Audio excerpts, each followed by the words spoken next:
So I thought it would make sense to classify all the ear diseases before we get into the detail of each one of them. So we have split the ear into external ear, middle ear and inner ear, right? So we are going to cover the most common diseases which present itself in these regions.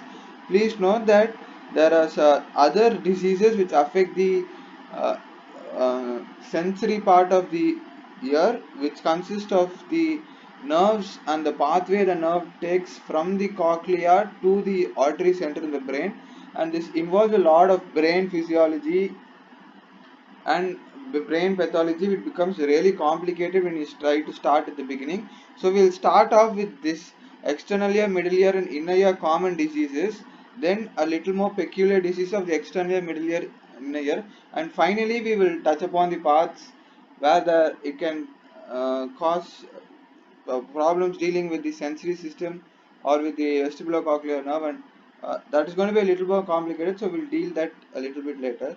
So the common external diseases can be classified into congenital defects, inflammatory, reactive, trauma and tumor.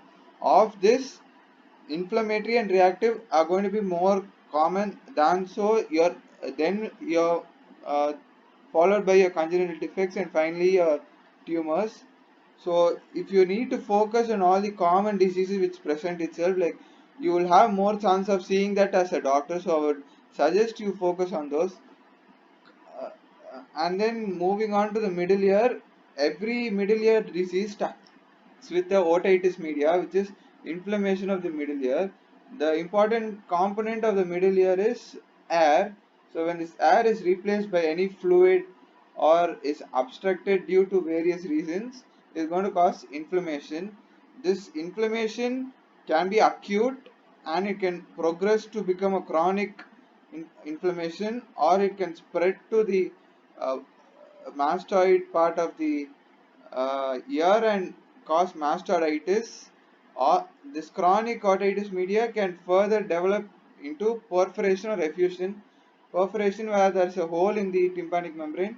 Effusion is accumulation of excess fluid, and then that could lead to cholesteatoma and chronic suppurative otitis media. So that would be your pathophysiology of your middle ear diseases. And if you have this kind of approach, you will easily be able to judge the severity of a disease and how quickly you need to respond to it. And so that would be a good approach, which I feel will be very nice. And the final thing will be your inner ear diseases. So your inner ear consists of your cochlea and your vestibular apparatus. The vestibular apparatus is responsible for the equilibrium, the cochlea for the hearing. Cochlea has three important parts: the scala vestibuli, the organ of Corti, and the scala tympani. Of all of this, organ of Corti is responsible for hearing and is responsible for the creation of nerve impulses. The vestibular apparatus has again three important parts: it's the saccule, utricle, and semicircular canals. All of these will be covered in detail, and how they function will be touched upon before going to the diseases of these parts.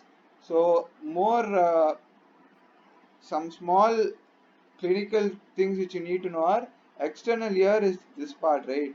So any disease you're going to have here is going to prevent the entry of sound to the tympanic membrane and will cause you will be able to hear less, basically, because less sound is entering the ear, and it can be easily treated most of the case, and it cannot spread to different parts of the brain and all, and it's less severe compared to other diseases associated with the middle ear and inner ear.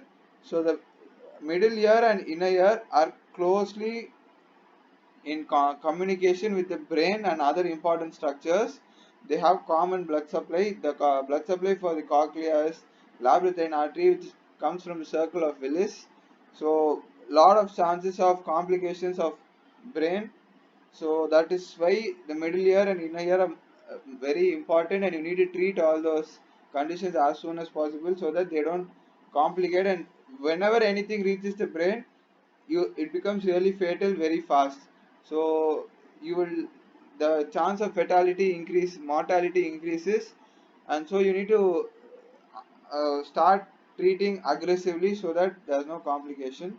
So that would be your basic classification of all the diseases, and I will start covering the external diseases in the next video.